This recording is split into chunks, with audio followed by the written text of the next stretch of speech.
Waalaikumsalam warahmatullahi wabarakatuh. Warahmatullahi wabarakatuh. Hari ini kita akan zoom pada 4 ya.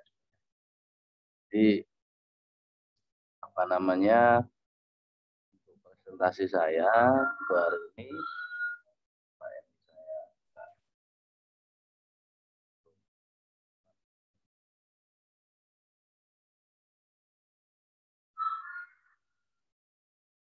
kelihatan ya materinya ya.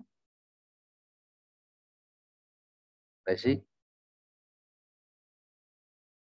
sudah kelihatan materinya, tampilannya. Sudah Pak. Ya. Perkembangan manusia.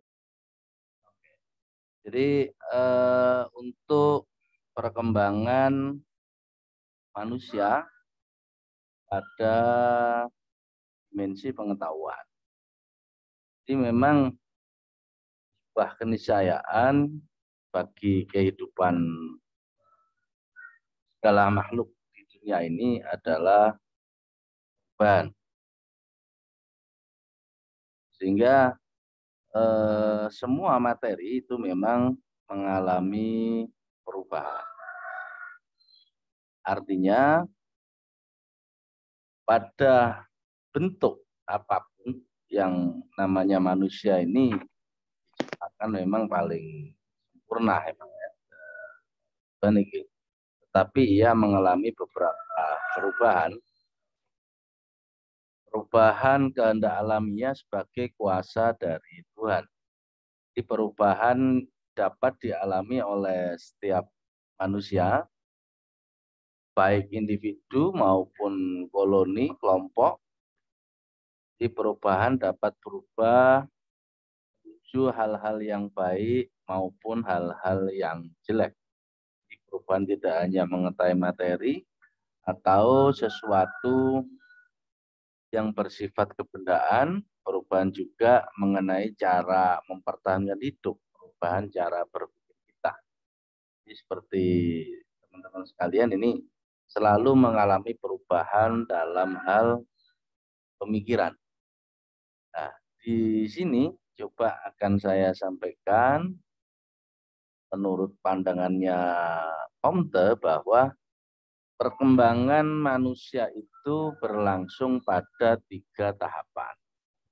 Pertama bisa dilihat di situ ada tahapan teologis, yang kedua tahapan metafisik, yang ketiga tahapan positif. Apa yang Anda ketahui bahwa memang manusia pada pertama ini mengalami tahapan teologis, di mana tahapan ini merupakan periode paling lama dalam sejarah manusia dan disebut sebagai masa jadi kekanakan intelijensi, karena memang dari awal itu pemikiran atau pemahaman manusia ini masih bersifat percaya kepada hal-hal atau kegaiban, percaya kepada jimat, percaya kepada dewa-dewa, percaya. Jadi sama halnya ini seperti mitologi yang dipercayai pada saat yang Yunani dulu ya. Ada dewa matahari, ada dewa bulan, ada dewa bumi dan sebagainya. Artinya di sini bahwa menurut Comte ini berpandangan bahwa manusia itu pertama kali mereka itu tahapannya tahapan teologi, tahapan percaya dengan keyakinan, percaya dengan animisme. Tapi yang perlu diketahui sama adik sekalian bahwa dalam tahapan teologi ini juga ini ada tiga sub dari tahapan itu. Yang pertama ada fetisisme, ada politeisme, dan monoteisme. Jadi artinya apa di sini? Comte coba membagi dalam tahapan teologi ini yaitu dalam fetimisme, artinya suatu bentuk pemikiran yang dominan dalam masyarakat primitif.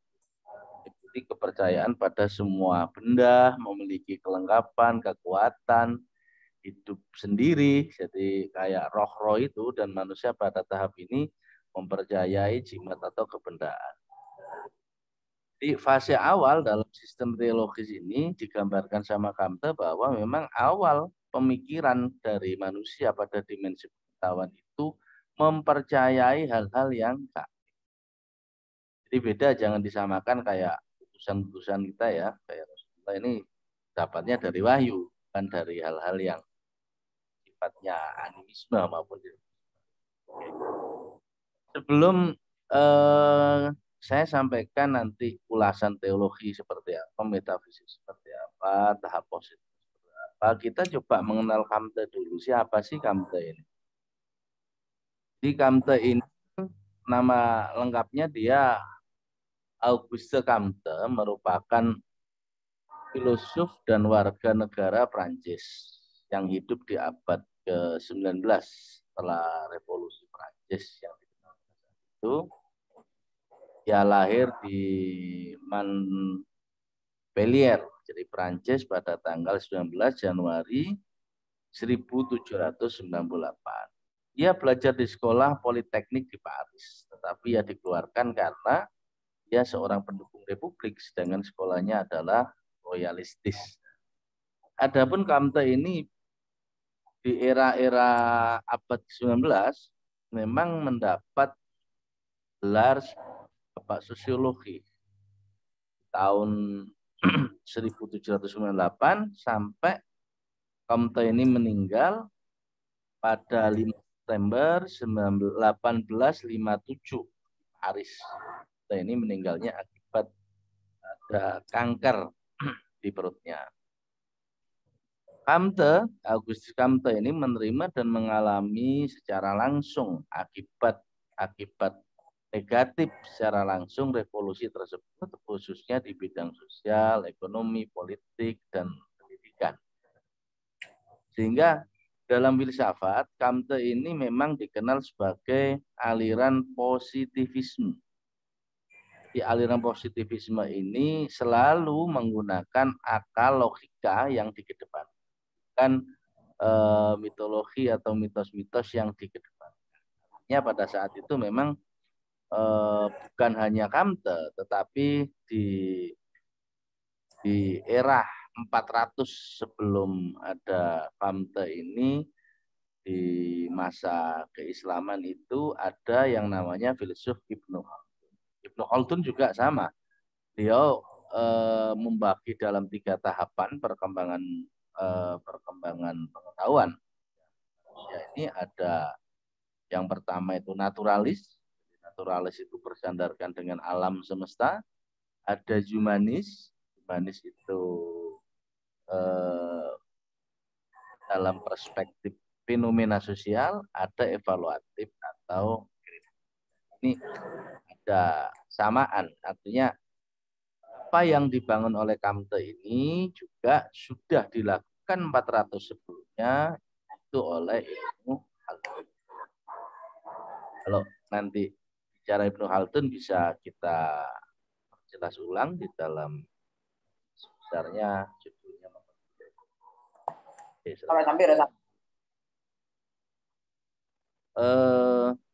Pada tahap teologis ini, ya, manusia percaya bahwa di belakang gejala-gejala alam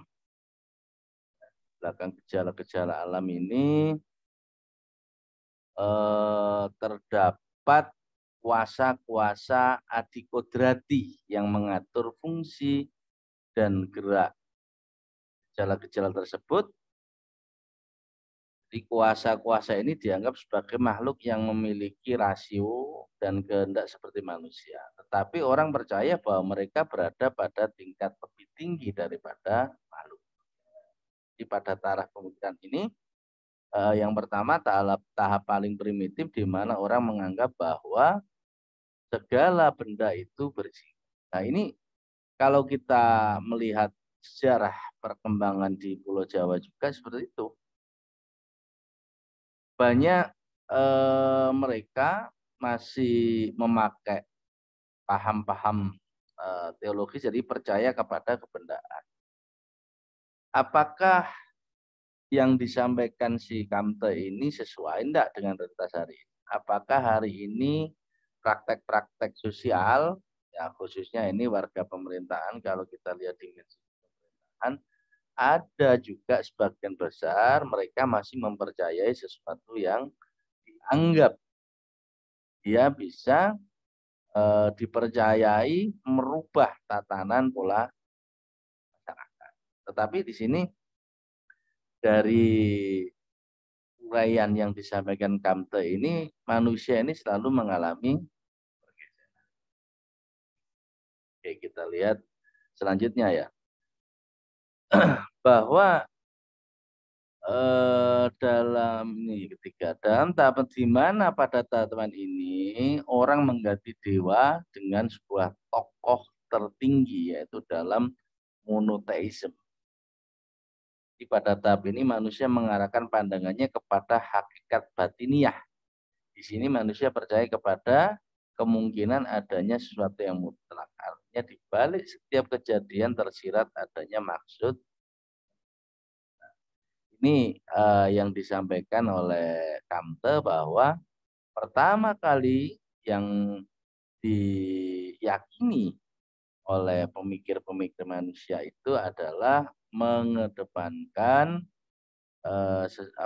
dewa-dewa yang mereka dipercayai bisa merubah tatanan di masyarakat. Contoh kayak dewa api, dewa lautan, dan pada tahapan yang kedua itu tahapan metafisik. Karena tahapan ini bisa juga disebut sebagai tahapan transisi dari pemikiran Kamte. Bahwa tahapan ini varian dari cara berpikir teologis, karena di dalamnya tahap kalau yang pertama itu mempercayai dewa-dewa, tetapi sekarang ini dirubah jadi kekuatan yang abstrak, kebendaan yang kemudian dipersatukan dalam sesuatu yang bersifat umum yang disebut dengan alam. Jadi terjemahan metafisik dari monoteisme misalnya berada dalam pendapat bahwa semua kekuatan kosmis dapat disimpulkan dalam konsep. Jadi kalau dalam perspektif pemerintahan, kalau kita dulu bisa mengenal raja-raja yang mereka itu dianggap dewa, mereka itu dianggap mewakili sabda-sabdanya dewa, hal itu sudah mengalami perkembangan.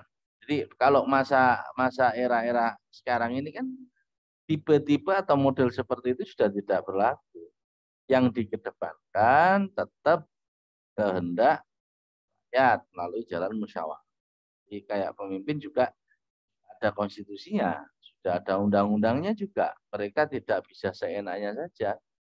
Kalau diangkat menjadi pemimpin, merasa dia selalu memimpin, merasa dia adalah titisan si A, titisan si B, dan si C lagi. Kemudian hal-hal seperti itu sudah mengalami pergeseran. Jadi,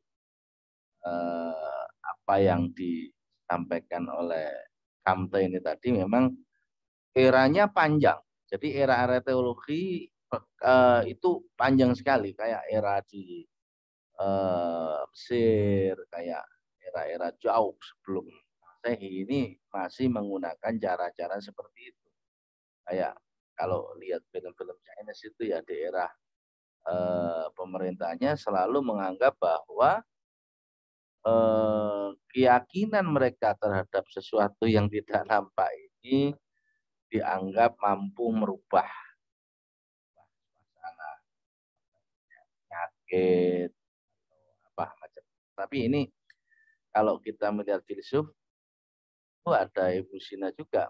Ibu Sina ini yang pertama kali menemukan cara atau metode dalam kedokteran, yang mana sebuah penyakit ini tidak bisa disembuhkan kalau sudah menjadi material. Jadi harus disembuhkan pula dengan cara-cara yang material.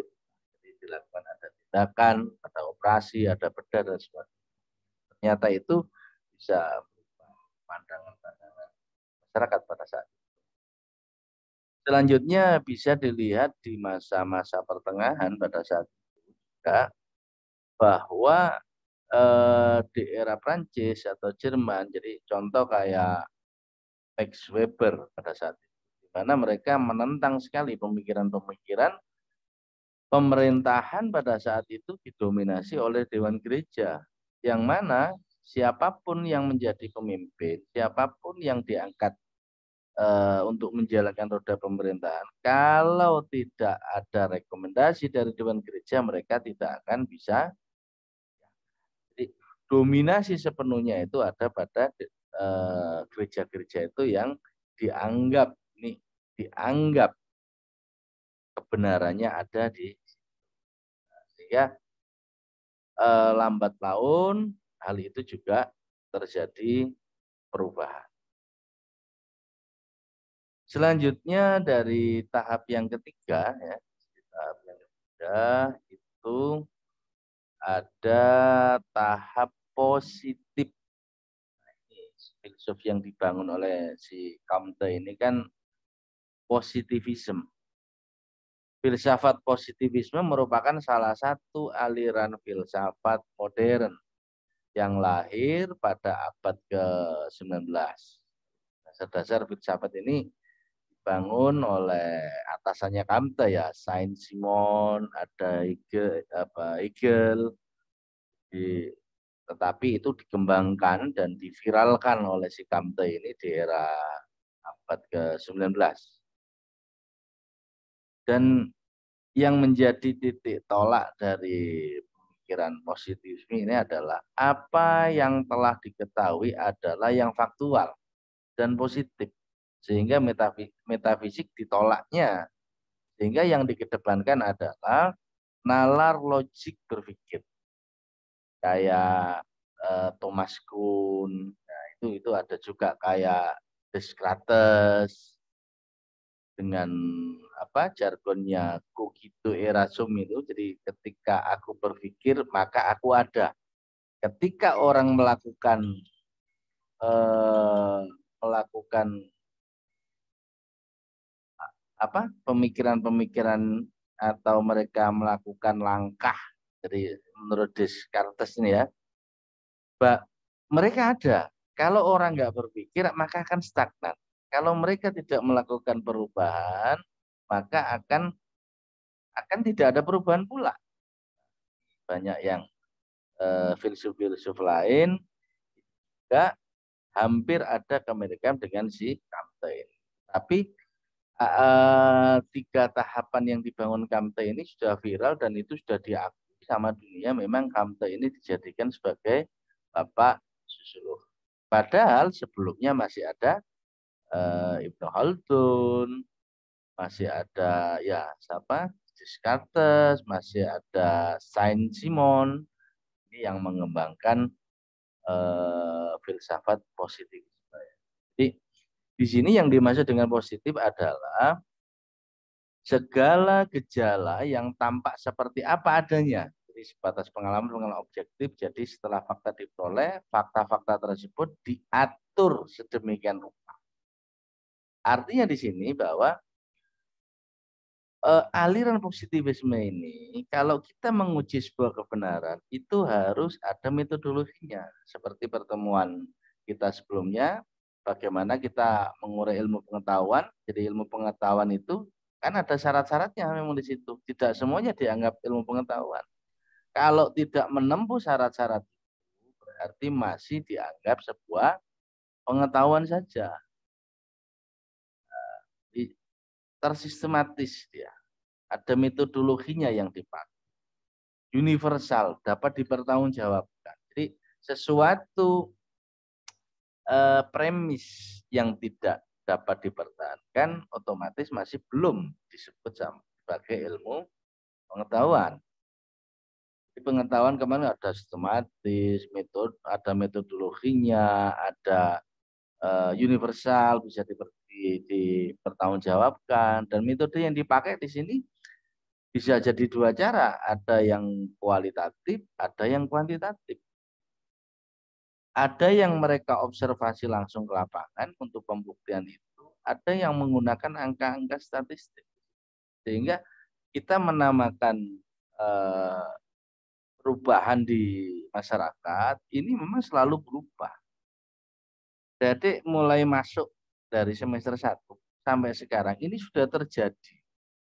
Ada dinamika, ada pergeseran perubahan di sini, ada pergeseran orientasi, ada pergeseran cara pandang, ada pergeseran pola pikir dalam menyikapi suasana sosial. Sehingga pada pertemuan kali ini saya tekankan bahwa memang secara umum pandangan positivisme ini yang disampaikan Kamte, perkembangan pemikiran manusia itu ada 3 tahap tadi ya. Jadi ada teologi, ada metafisik, ada positivisme atau sekarang bisa disebut sosial. Coba sekarang kita bandingkan, apakah dengan Ibnu Khaldun ya, apakah pemikiran dan ekonomi terjadi sama persis dengan ajaran atau mazhab yang disampaikan si Kamte ini? Padahal Ibnu Khaldun ini tadi menyampaikan di dalam tesis mukadimahnya ya, jadi ada naturalis, ada humanis, ada evaluatif. Bisa jadi disampaikan yang pertama kalau menurut Ibnu Khaldun itu adalah perubahan akal budi.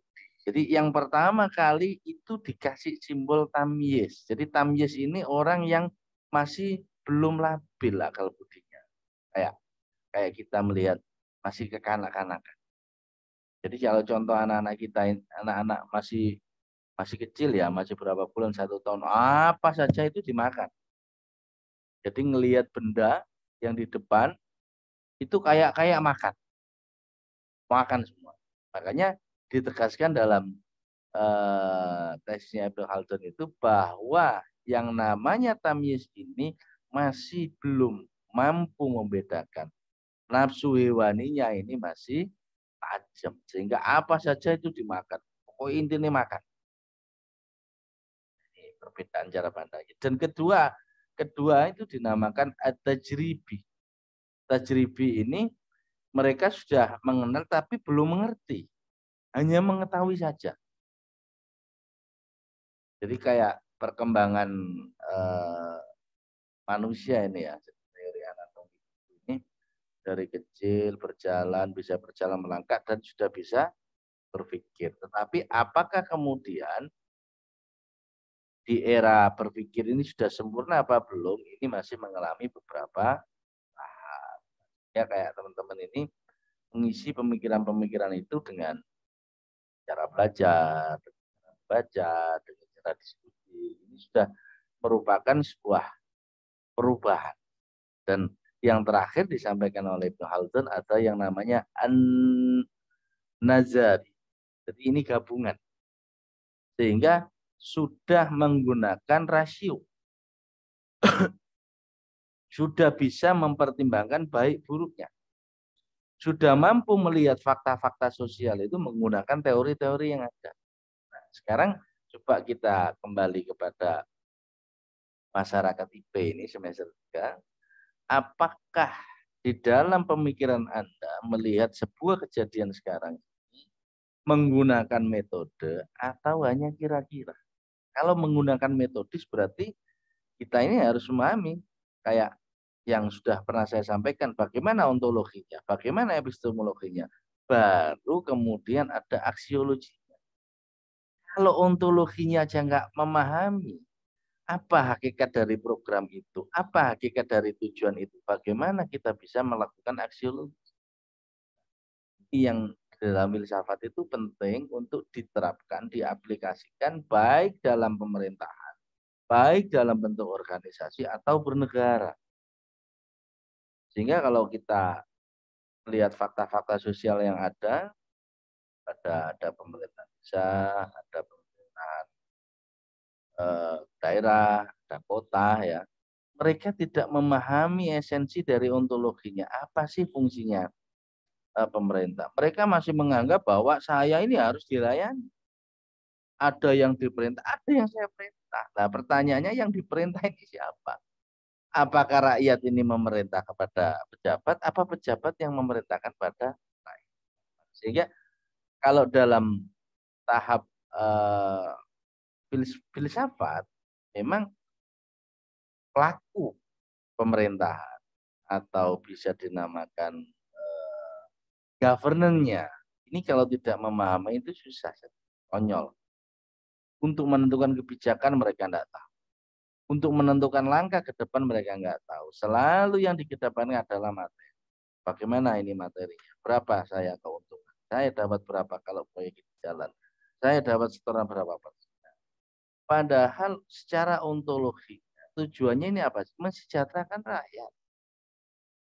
Bagaimana bisa mengentas kemiskinan? Apalagi sekarang dalam tahap pandemi COVID-19 ya. Bagaimana bisa menata atau membangkitkan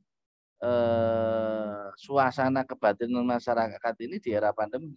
Bagaimana bisa mengangkat perekonomiannya? Kayak dalam segi belajar, mengajar. Bagaimana bisa mengasih cara untuk tetap kita bisa belajar mengajar kepada siswa. Salah satunya ini metodenya kan ada Zoom meeting, ada Google Meet. Meskipun kita dibatasi dalam ruangan, tidak boleh ketemu atau berkerumun, kita menggunakan salah satu ini ya, pakai perangkat Zoom meeting seperti saat. Sehingga untuk teman-teman masa pemerintahan untuk melihat dari dimensi perkembangan manusia, bahkan perkembangan dia cara memerintah sampai hari ini sudah mengalami banyak perubahan. Ya ada pasang, ada yang menganggap bahwa pemerintah ini perwakil dari dewa, jadi mereka absolut. Jadi ada yang berkeyakinan ini saya harus terus menjabat, saya harus terus untuk jadi pimpinan di sini. Tetapi kan ini dibatasi dengan pemikiran manusia terus berkembang. Sehingga filsafat positivisme ini merupakan salah satu aliran filsafat modern yang diviralkan oleh Comte di abad ke-19. Tapi banyak negara-negara juga yang sudah mengalami perubahan. Jadi contoh kayak di kan mungkin pada saat itu ya di Eropa ini terjadi banyak perubahan. Mereka sudah meninggalkan hal-hal yang sifatnya mitologi, hal-hal yang sifatnya mitos, yang dianggap itu mampu untuk bisa merubah tanpa kita, tidak bisa, tetap manusianya. Dari dua pandangan aliran tadi, antara Kante atau Haldun, ini bedanya di sini. Kalau Ibnu Haldun itu melihat bahwa antara apa namanya yang gaib dengan yang nyata ini tetap harus balance, nggak boleh milih salah satu. Dia harus balance, tetap punya keyakinan, dan saya akhiri di sini bahwa karena kita ini selaku umat Muslim ya yang berkeyakinan menganggap bahwa seluruh yang ada di dunia ini semuanya memang atas kehendak, tapi kita dibekali dengan pengetahuan untuk disempurnakan menjadi ilmu. Itu yang saya sampaikan ya, karena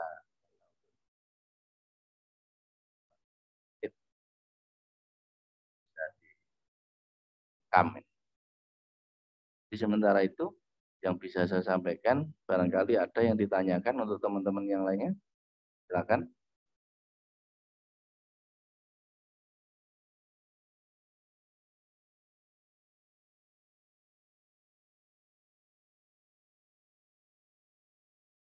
Ya, silakan.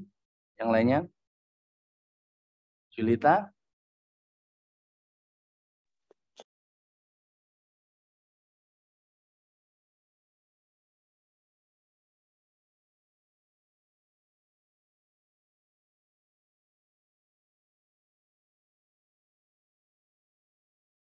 Ya, Barul. Enggak, Pak. Ada yang ditanyakan? Saya Pak mau tanya. Silakan. Itu yang Ibnu Khaldun tadi itu yang gaib itu maksudnya yang gimana ya Pak? Begini, apa yang disampaikan Ibnu Khaldun bahwa kita mencoba riset ini kok ini terjadi perubahan. Apa yang mendasari perubahan? Yang mendasari perubahan ketika belum menemukan sebuah jawaban, ini kan dianggap masih misteri. Masih misteri. Bisa jadi itu sebuah kehaiban, bisa jadi kita yang masih belum mampu untuk mencerna. Jadi contoh kayak Zoom meeting ini ya, Zoom ini. Kalau di era-era dulu itu kan kok bisa ya kita kita bisa telepon ini menggunakan apa? Karena kecanggihan dari teknologi itulah yang secara rasio kita bisa menerima. Terus yang kedua, yang disampaikan kok gaib sini percaya, masih mempercayai adanya ketuhanan. Kalau Ibnu Khaldun. Karena apa? Khawatirnya kalau pemahaman itu lepas, ini akan larinya ke ateis. Jadi seluruh gejala alam ini disebabkan oleh ilmu pengetahuan. Tidak ada kehendak Tuhan, tidak ada kuasa Tuhan. Ya. Jadi perbedaannya di situ antara Kamta tadi menyampaikan. Jadi perubahannya memang iya percaya secara teologi, secara metafisik, secara positif. Ya positivisme ya masa kita hari ini itu sosial. Kita mempelajari ilmu sosial. Kalau dulu ilmu sosial itu tidak disebut ilmu sosial, tetapi fisika sosial. Karena awal-awal di abad Masehi itu kan banyak penemuan-penemuan itu. Penemuan selalu berdasarkan pada saintis. Jadi penemuan pada matematik, pada fisika, pada kimia. Jadi contoh kayak ketemu lampu kayak Alpha Edison ya itu ya.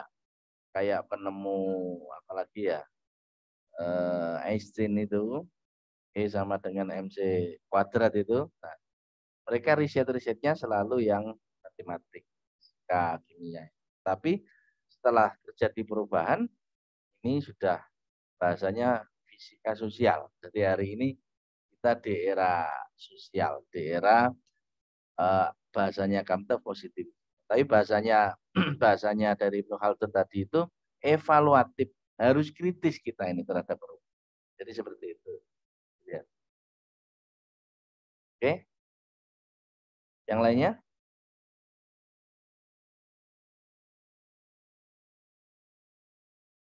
Ada lagi? Resi, Nugroho.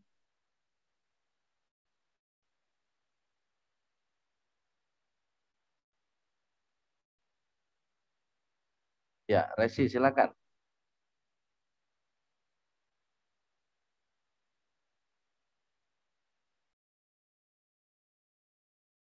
Halo? Ikhwan.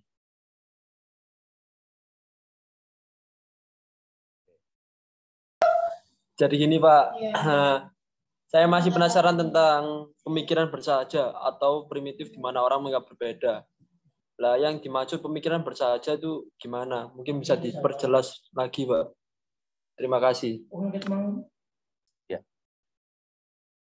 Jadi saya tadi menyampaikan bahwa ada pemikiran primitif.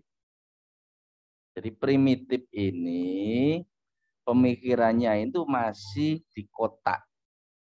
Berarti primitif ini kan mengandalkan kebendaan-kebendaan, belum membangkitkan nalar berpikir manusia, belum menggunakan akal secara logik. Ini kan kejadiannya kan masa lampau. Tetapi pada hari ini juga pemikiran-pemikiran primitif itu masih ada yang menggunakan.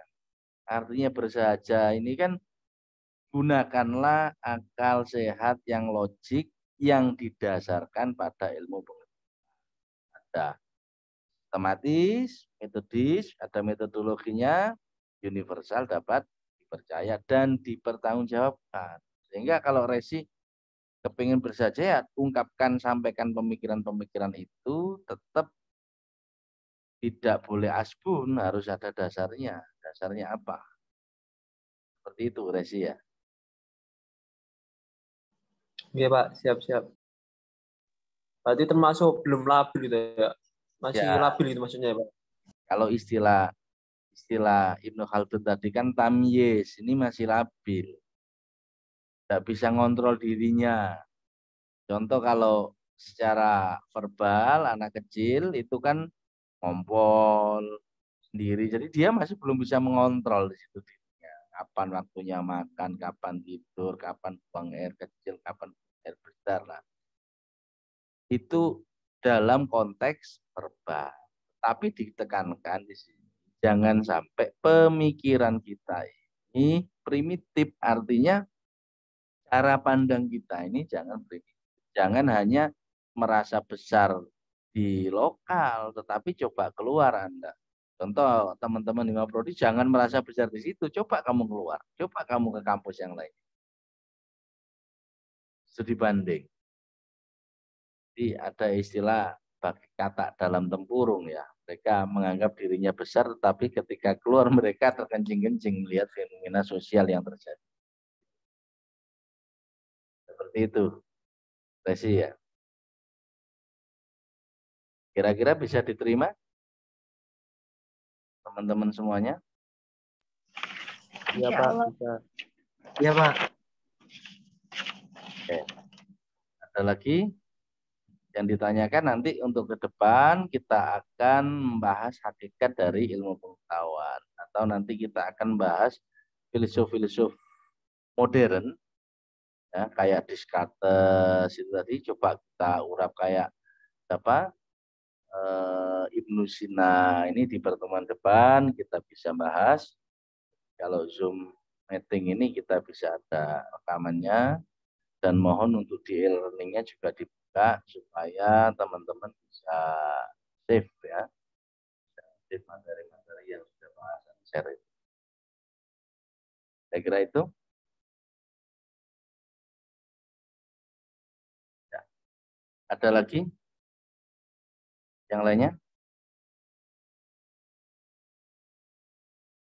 Ya, sudah nggak ada. Coba ini saya ambil capture dulu ya. Coba saya minta tolong ditampilkan semuanya wajahnya. Oke, Barul, Wahyu, Wan, Revi.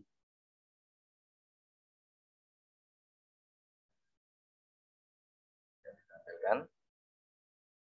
3, 2, 1. Ini siapa? Arif Rahman, Afida. Ini belum ini. Belum. Bisa dilihat semua ya. Ke